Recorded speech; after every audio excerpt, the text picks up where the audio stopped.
Vamos então ao 26º capítulo. De graça recebestes, de graça dai. Dom de curar.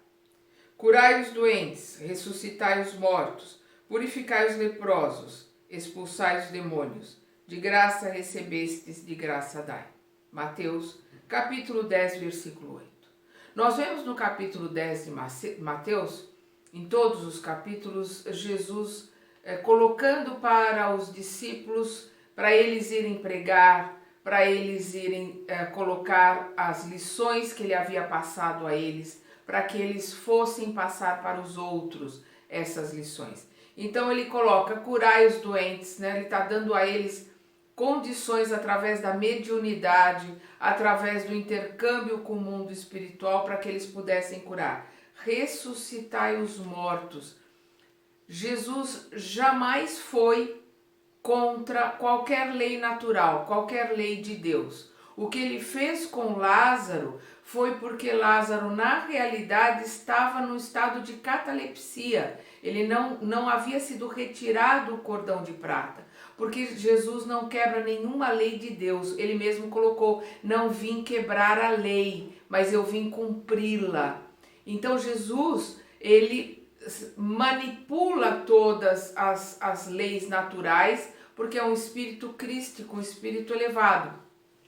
E ele está passando para os seus discípulos o que eles devem fazer. E aqui, quando ele fala ressuscitar os mortos, trazer para a vida aqueles que morreram para a vida, aqueles que estão comendo, dormindo, procriando, só.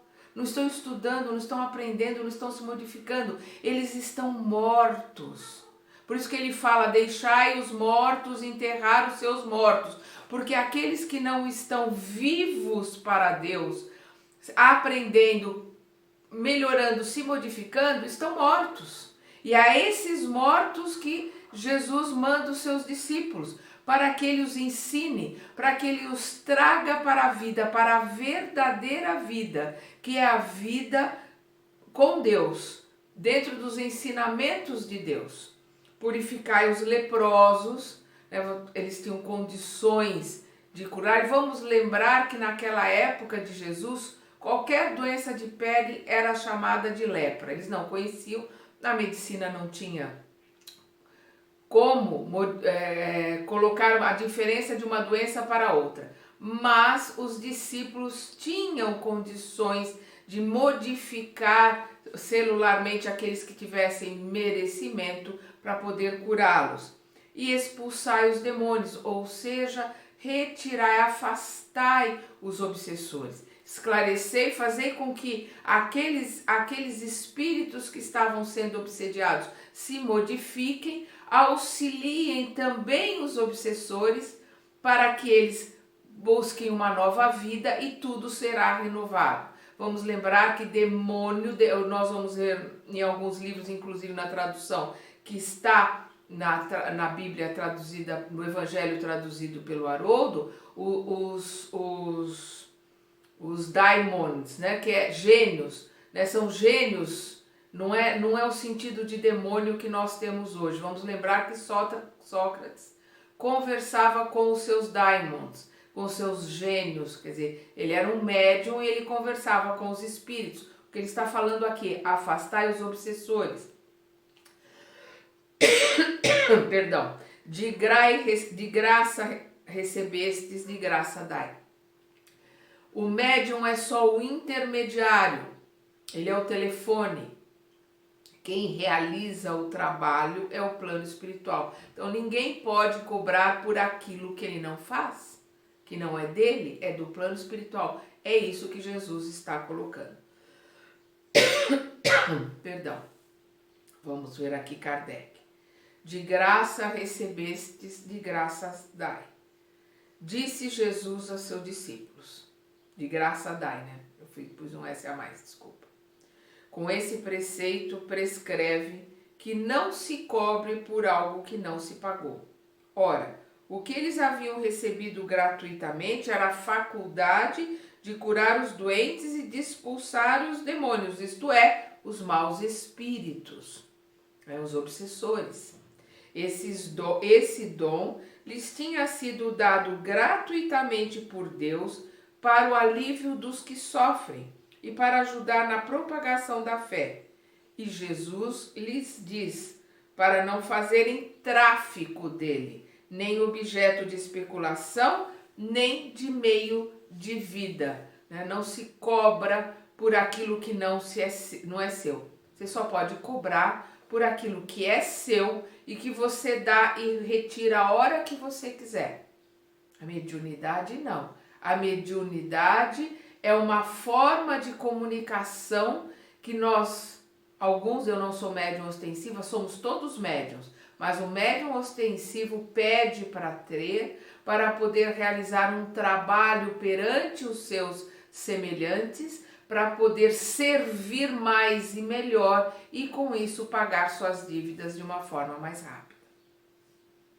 Preces pagas.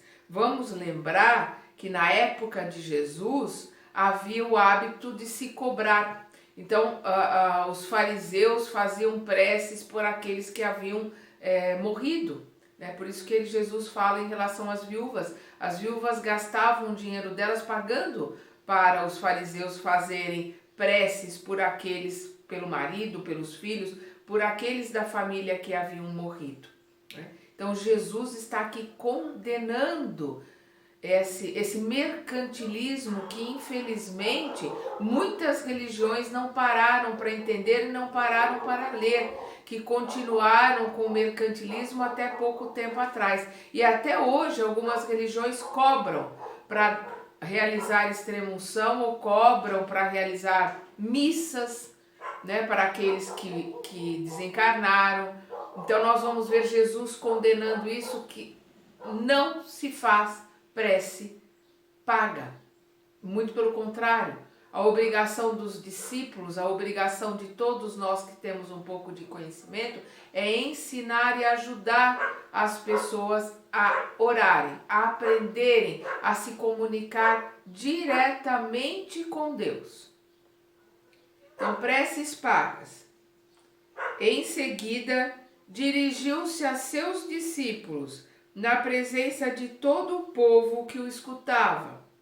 Cuidado com os escribas que se comprazem em circular em togas, gostam de ser saudados nas praças públicas, ocupam as primeiras cadeiras nas sinagogas e os lugares de honras nos banquetes, e que, sob pretexto de longas preces, devoram as casas das viúvas, tiram o dinheiro das viúvas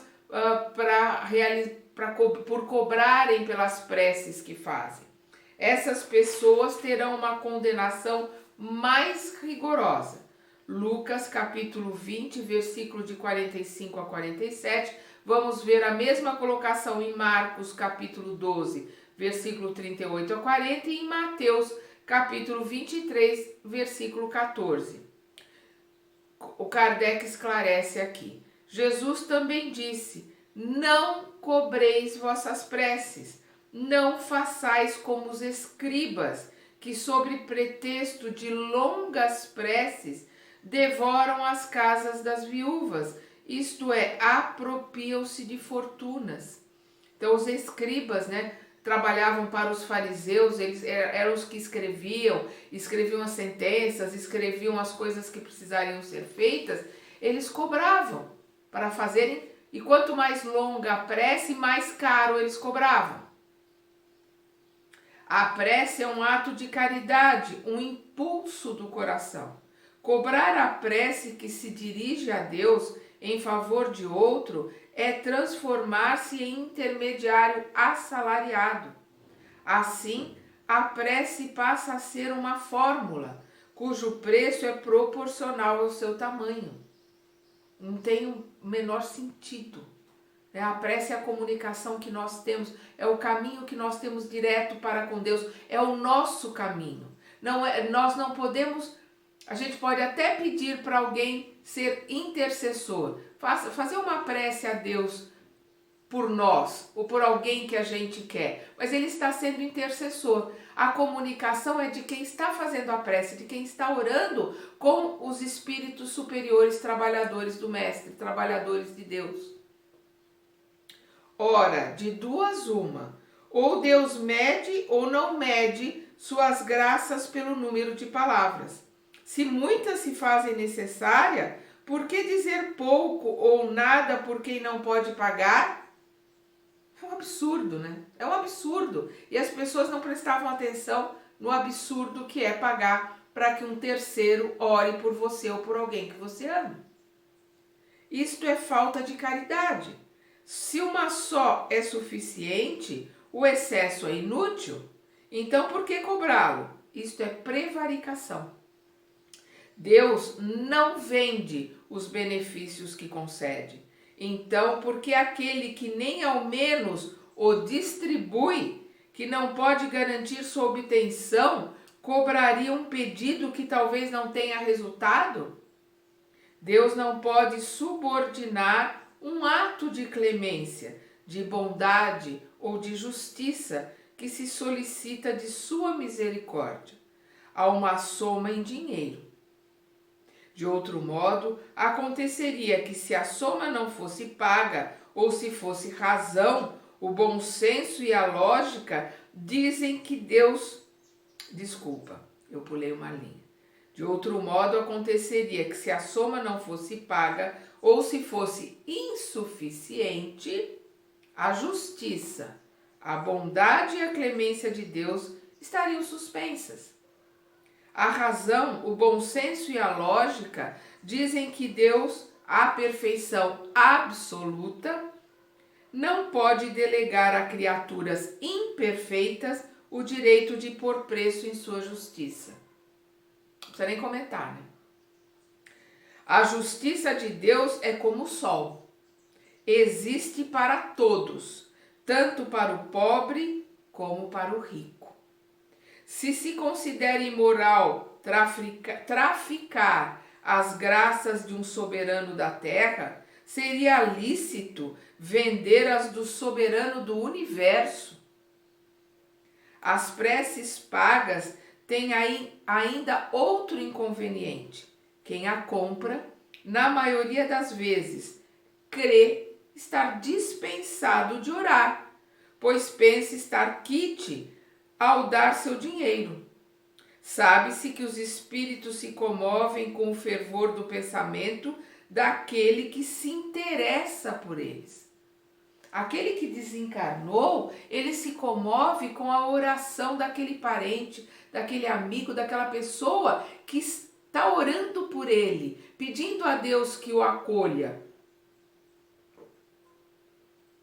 É esse sentimento de amor, é esse sentimento de saudade, mas a saudade bem colocada, né? A saudade de... Nós vamos nos reencontrar, orando para que a pessoa esteja bem, esteja aprendendo, esteja seguindo o seu caminho. Isso é uma bênção para quem está no plano espiritual. E é uma bênção porque ele está recebendo de alguém que lhe é caro. Um filho, a esposa, um amigo, a filha, o neto. Não tem sentido essa prece ser só falada de alguém que nem conhece ou não sente nada por aquela pessoa. Não tem sentido. Ponto, não tem sentido. Sabe-se que os espíritos se comovem com o fervor do pensamento daquele que se interessa por eles. Qual pode ser o fervor de quem carrega um terceiro de orar por si, pagando? Qual é o fervor desse terceiro quando delega seu mandato a um outro e este a outro e assim sucessivamente? Não é reduzir a eficácia da prece ao valor de uma moeda corrente? Não precisa nem explicação, né? Não tem o menor sentido. Vendilhões expulsos do templo. Chegaram a Jerusalém. Jesus, entrando no templo, começou a expulsar vendedores e compradores que lá estavam. Virou as mesas dos cambistas e as cadeiras dos que vendiam pombas e não permitia que ninguém carregasse utensílios através do templo. E ensinava-lhes, dizendo: Não está escrito: minha casa será chamada casa de oração para todas as nações? E, no entanto, fizestes dela um covil de ladrões. Os chefes dos sacerdotes ouviram isso e procuravam o meio de prendê-lo. Eles o temiam, pois todo o povo estava maravilhado com o seu ensinamento. Marcos, capítulo 11, versículo de 15 a 18 e Mateus, capítulo 21, versículos 12 a 13. Vamos lembrar que quando o templo foi construído, o templo de Jerusalém, isso está lá no Velho Testamento, Isaías colocou que o átrio dos gentios, esse pátio onde estavam esses vendilhões do templo, ele foi construído para que os gentios, ou seja, aqueles que não são judeus, para que os estrangeiros, para todos aqueles que viessem até o templo, aprendessem sobre o Deus único, entendessem o que era a religião judaica. Os sacerdotes e os fariseus, com o passar do tempo, não queriam que se ensinasse nem que se discutisse ali o que era o monoteísmo, porque eles queriam, o que eles fizeram com o tempo, manipular o povo que era ignorante, não sabia ler. Então o que eles fizeram? Esse átrio, esse pátio que era o átrio dos gentios, esse pátio para todas as nações, que foi o que foi colocado lá no Velho Testamento, que era para isto que esse pátio existia, eles colocaram ali o câmbio, a troca de moedas, a venda de pombos para quem era mais pobre para fazer o seu sacrifício, a venda do carneiro, a venda de vaso, a venda de incenso. Então eles fizeram todo um comércio ali para que não se aprendesse, não se falasse mais de religião e ali virasse um pátio de comércio. E todo o templo, ele tinha um grupo enorme de homens que eram para proteger o templo. E tinha ali na Torre Antônia, que ficava junto ao templo, milhares de soldados romanos, porque aquela era uma região beligerante, uma região que tinham revoltas, né? Vamos lembrar os zelotes que viviam ali tramando para tentar se libertar dos romanos, então havia milhares de soldados. Quer dizer, se Jesus literalmente fosse quebrando tudo, ele teria sido preso. O que aconteceu? Jesus repetiu as palavras de Isaías quando ele diz, não está escrito, onde está escrito? Na Torá, né? nas palavras de Isaías. Minha casa será chamada de casa de oração para todas as nações. Então ele lembrou ali o profeta Isaías, que ali teria que ser a casa de oração para todas as nações, todos ali aprenderem a orar. E ele coloca, fizestes dela um covil de ladrões. Falou isso para os sacerdotes, por isso que eles colocaram que eles queriam prendê-lo. Eles queriam dar um jeito de acabar com aqueles ensinamentos, aquilo estava criando problema para eles.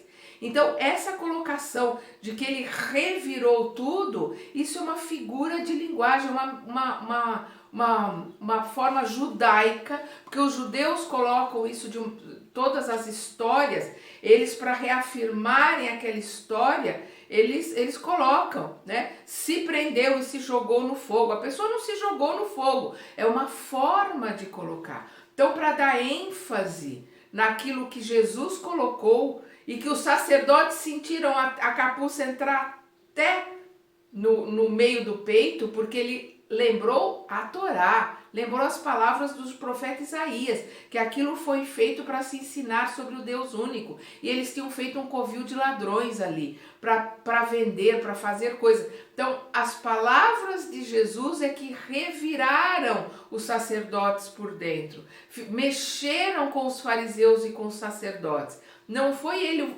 literalmente quebrando tudo, porque aquele povo que estava ali ganhando o seu tostão, o seu dinheiro. Eles nem sabiam que eles estavam quebrando a as leis que estavam na Torá, mas os fariseus e os sacerdotes sabiam. E eles sentiram o peso da palavra de Jesus. Então, para dar ênfase nesse peso da palavra de Jesus, que os evangelistas colocam que tudo foi revirado. Literalmente não, mas espiritualmente tudo foi revirado. Porque a partir dali, eles sentindo o peso e o conhecimento, a sabedoria daquele profeta, porque para eles Jesus não era o Messias, mas eles estavam ali vendo que era um profeta, e com aquele profeta eles tinham que tomar cuidado, eles começaram a tramar a prisão, né, e a morte de Jesus. Vamos ver aqui as palavras de Kardec. Jesus expulsou os vendilhões do templo. Com isso, condenou o tráfico das coisas santas, sob qualquer forma que seja.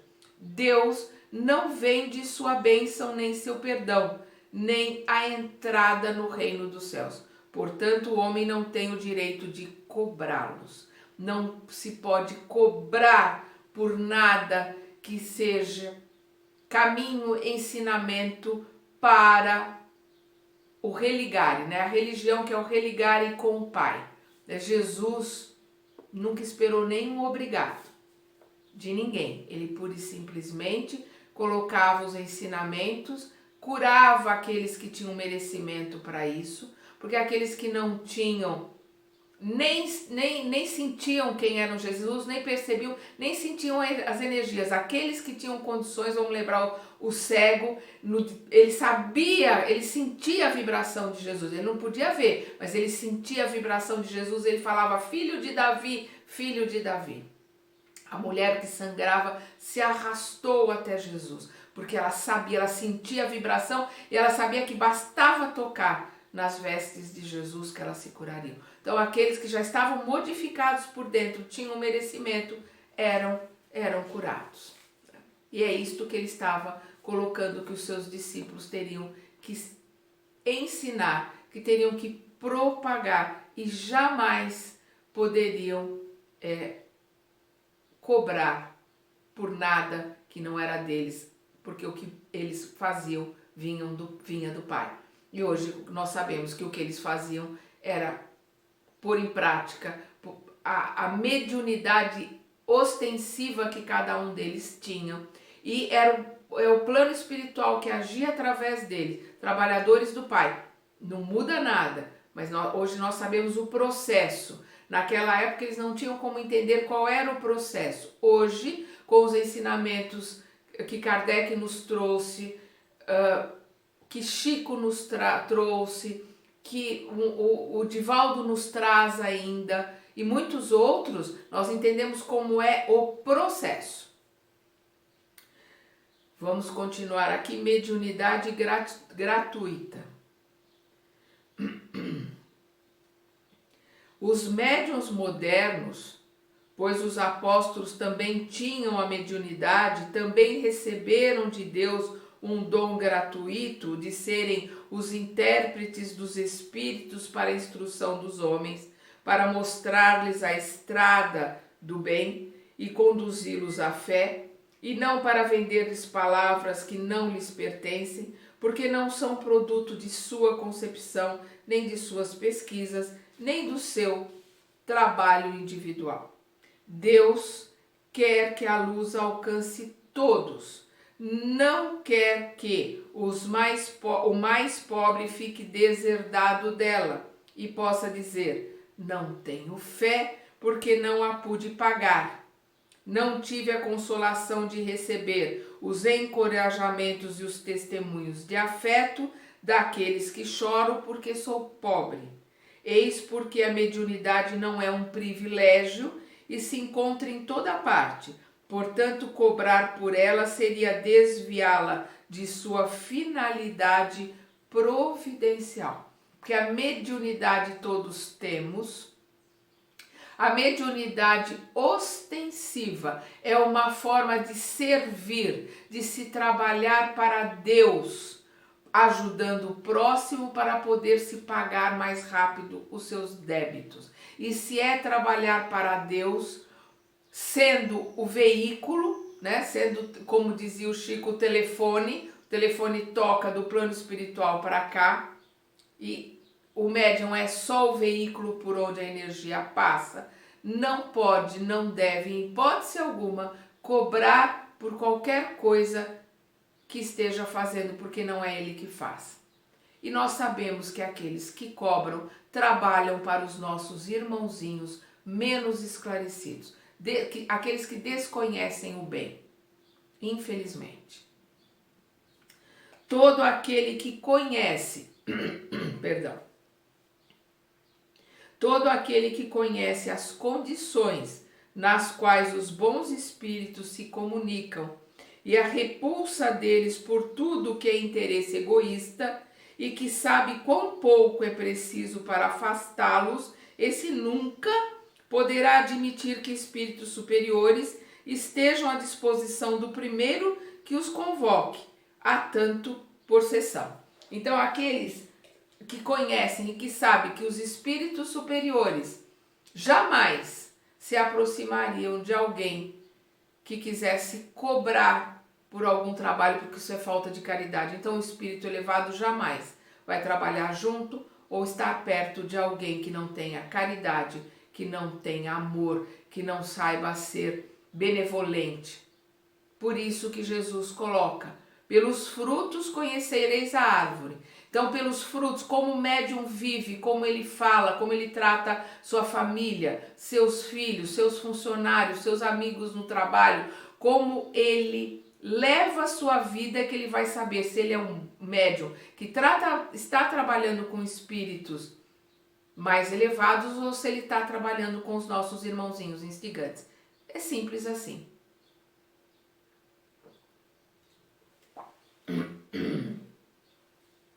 O simples bom senso rejeita tal pensamento.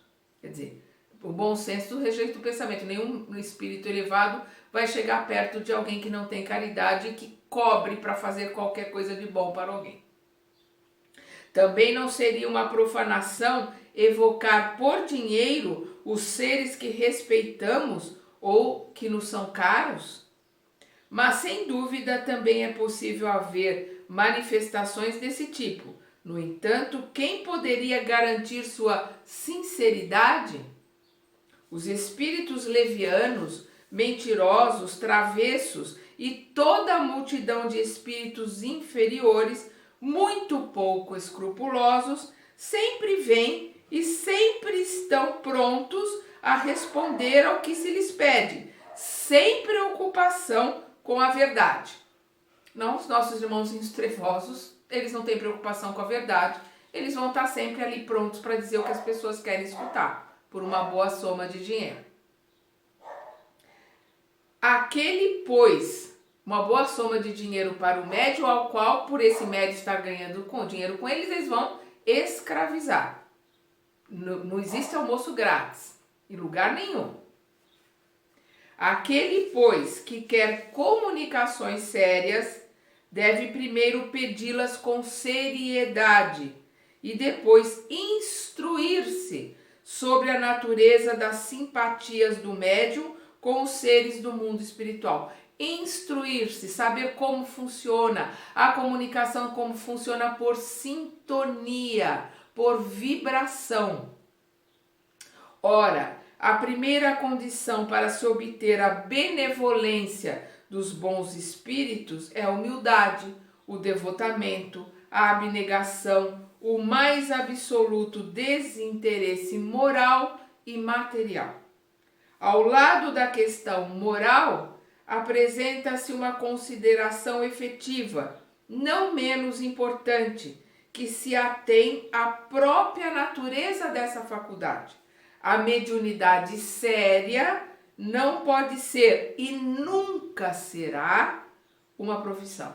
A mediunidade séria não pode ser e nunca será uma profissão. Não apenas porque seria desacreditada moralmente e logo assimilada aos ledores da sorte, mas porque um obstáculo material se opõe a isso. A mediunidade é uma faculdade essencialmente instável, fugidia e variável. Ninguém pode contar com sua permanência. Portanto, para o explorador, seria um recurso totalmente incerto, que pode lhe faltar no momento em que mais lhe seria necessário. Coisa diferente é um talento adquirido através do estudo e do trabalho e que por isso mesmo é uma propriedade da qual naturalmente se permite tirar proveito. Mas a mediunidade não é uma arte nem um talento e por isso não pode tornar-se uma profissão. Então, aquilo que é desenvolvido pela pessoa, aquilo que é uma arte, aquilo que é um talento, que é dela, desenvolvido pelo estudo, pelo aperfeiçoamento dela, ela pode cobrar. Ele estudou 5 anos para ser médico, fez mais 2 anos de residência, ele pode cobrar pelo conhecimento dele. O artista que estudou, que se dedica ali para ficar 10, 12 horas para aprender um instrumento, ele pode cobrar para tocar uma música. Um médium não. Porque ele estuda, ele aprende para ser só o veículo de comunicação entre um plano e o outro. Ele é só veículo. Nada ali é dele, a não ser a vontade de servir, a caridade, a vontade de ajudar aos outros. E aí, de novo, nós voltamos. É pelos frutos que se conhece a árvore. Só existe pelo concurso dos espíritos. Sem os espíritos ela não existe. E os espíritos superiores só trabalham com aqueles que são humildes, só trabalham com aqueles que têm caridade, só trabalham com aqueles que se esforçam para melhorar, fazer sua reforma íntima e que querem servir. Por isso a parábola da figueira seca. Se a figueira é só ostentação, é só para dar sombra, Jesus vai e seca. Porque só serve aquela que dá bons frutos. Então, o trabalho mediúnico só existe pelo concurso dos espíritos. Se faltarem esses espíritos, não há mais mediunidade. A aptidão pode substituir, mas seu exercício fica anulado. Além disso, não há um só médium no mundo que possa garantir a obtenção de um fenômeno espírita no momento determinado. Portanto, explorar a mediunidade é dispor de algo sobre o qual não se é o real dono. Afirmar o contrário é enganar quem paga.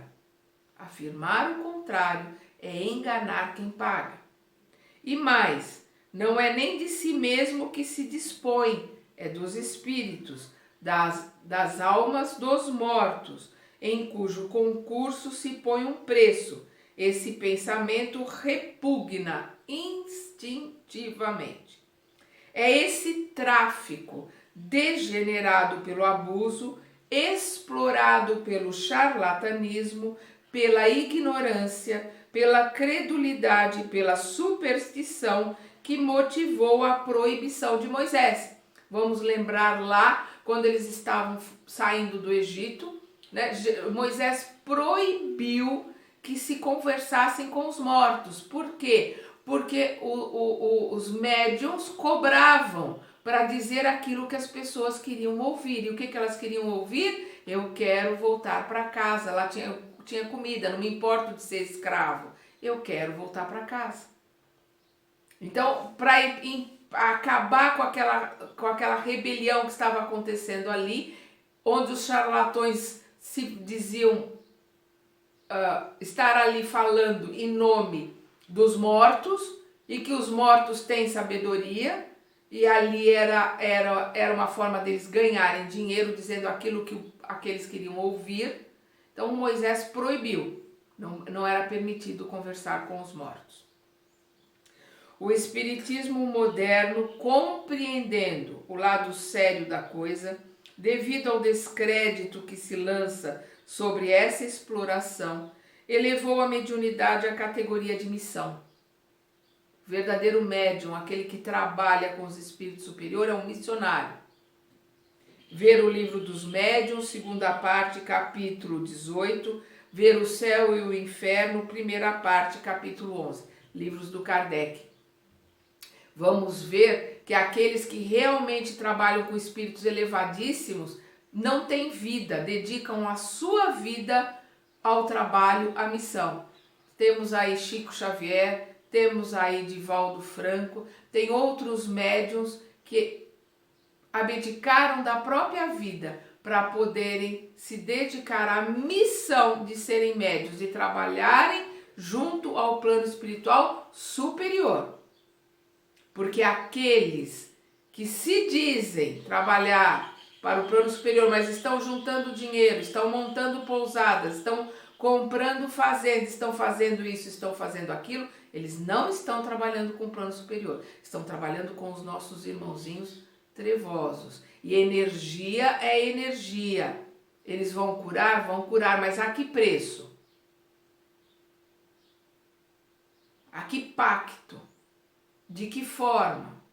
E ainda esses médiuns, quando ficam muito famosos, eles vão trazer para si bons espíritos, que são aqueles encarnados de boa fé e de boa vontade, que estão ali próximos. Esses sim vão fazer diferença, vão ajudar as pessoas e nem percebem, às vezes, que existe toda uma trama em volta daquele pseudo médium famoso. Nós temos um na cadeia aí, que era um pseudo médium, mas era pseudo trabalhador com os espíritos bons, eram os trabalhadores que vinham de toda parte ali se doar, que realmente faziam um bom trabalho, faziam a diferença, porque ele, na realidade, estava trabalhando com os nossos irmãozinhos instigantes, infelizmente. Vai levar muito tempo para ele poder se acertar, é o caminho dele, cada um tem o seu livre-arbítrio. Você tendo ou não tendo mediunidade ostensiva, o que você vai fazer da sua vida e com quem você vai se aliar, encarnado e desencarnado, faz parte do seu livre-arbítrio. Não é porque é um médium ostensivo que automaticamente vai se aliar com bons espíritos. Ele vai se aliar com bons espíritos se, além de médium ostensivo, ele for uma boa pessoa. Ele for uma pessoa ética, ele for uma pessoa temente a Deus, temente no sentido bom, no sentido do amor, não do medo, porque isso não existe. Deus é amor, mas aquele que ama a Deus, que quer ajudar, que quer servir, esse é o verdadeiro bom médium. A mediunidade é uma coisa santa que deve ser praticada de forma santa, religiosamente. E se há um tipo de mediunidade que requer essa condição de uma maneira ainda mais absoluta, esse é o da mediunidade curadora. O médico dá o fruto dos seus estudos, que muitas vezes fez à custa de sacrifícios penosos. O magnetizador dá o seu próprio fluido, frequentemente sua própria saúde. Eles podem pôr seu preço. O médium curador transmite o fluido salutar dos bons espíritos, não tem o direito de vendê-lo. Jesus e os apóstolos, embora pobres, não cobravam as curas que operavam. Portanto, aquele que não tem do que viver, procure recursos alhures, quer dizer, procure recursos lá fora e não na mediunidade. Que consagre a ela, se for preciso for, apenas o tempo do qual pode dispor materialmente. Os espíritos irão render-lhe contas de seu devotamento e de seus sacrifícios, ao passo que se afastarão dos que esperam tornar-lhe seu arrimo.